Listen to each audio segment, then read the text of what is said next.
মিথ্যা অভিনয়, মিথ্যা বিশ্বাস আর মিথ্যা ভালোবাসা কখনোই কিন্তু লং লাস্টিং হয় না। সেটা আজ হোক আর কাল হোক, সেটা ভাঙবেই ভাঙবে। দুনিয়ায় কিছু মানুষ আছে দুধ বেচে মদ খায়, আবার মদ বেচেও দুধ খায়। আসলে চয়েসটা হচ্ছে তার নিজের একান্তই।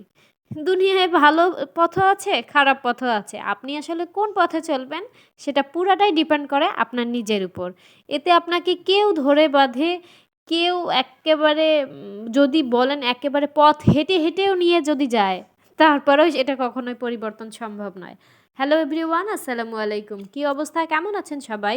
আমি আলহামদুলিল্লাহ ভালো আছি। কে কোথা থেকে আমার এই ভিডিওটা এখন দেখছেন কমেন্টে জানাতে ভুলবেন না কিন্তু।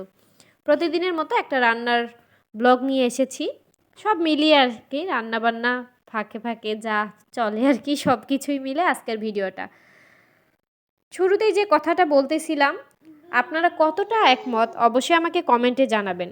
কেন বলেছিলাম জানেন? এই দুনিয়ায় কিছু মানুষ আছে, তারা নিজেরা একদম ফিক্সড, ডিটারমাইন্ড যে হ্যাঁ আমি আমার পথেই চলবো। সেটা হোক খারাপ পথ, হোক ভালো পথ। আমরা তো নিজেরা জানি যে আমি যদি কখনো ভালো পথে চলি, পরিশ্রম করি, কষ্ট করি, ইনশাল্লাহ সেখান থেকে যেমন ভালো ফল হবেই, সেটা সময়ের সাপেক্ষে হোক, অপেক্ষার পর হোক, ইনশাল্লাহ একদিন না একদিন সেটা হবেই।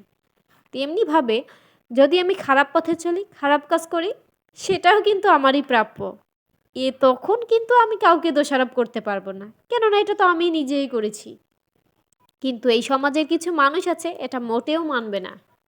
খারাপ হলে সব দায়ভার অন্যের, আর যখন ভালো হবে তখন সেটা নিজের ক্রেডিট।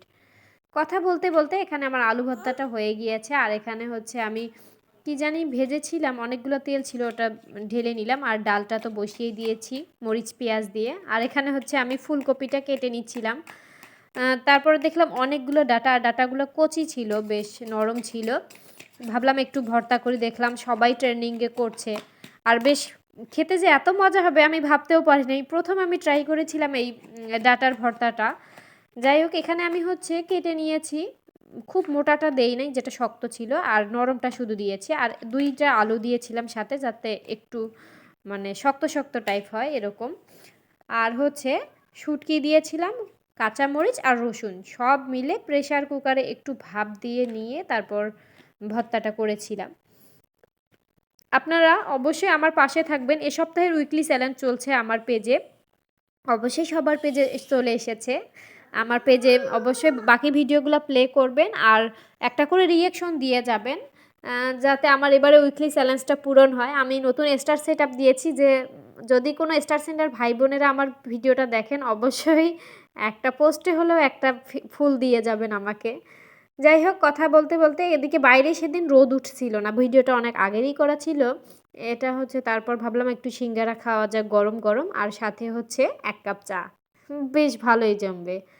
মেয়ের জন্য আবার কি খাবো দেখেন, কোথায় কি ঢালবো, কোথায় কি করব, এই নিয়ে কারা মানে তার খুব তাড়া আর কি। তারপর খেলাম, একটু খেয়ে এই হচ্ছে চা খাওয়া। সেদিন সকালে চাও খেতে পারি নাই, খুব ব্যস্ততায়। আর এখন খাচ্ছি তখন 1টা বাজে সময়, দুপুর। আর এই তো আমি হচ্ছে এখানে ভাপ দিয়ে নেওয়ার পর আবার একটু তেলে ভেজে নিচ্ছিলাম। আর খুব সুন্দর একটা স্মেল আসছিল, শুটকি দিয়েছি তো। যারা ডাটার এই ভর্তাটা খান নাই অবশ্যই একবার ট্রাই করে দেখবেন, খুবই মজার হয় কিন্তু। যাই হোক, কথা বলতে বলতেই সব রান্না শেষ। আজকের মতো এখানেই বিদায় নিচ্ছি। সবাই ভালো থাকবেন। আল্লাহ হাফিজ।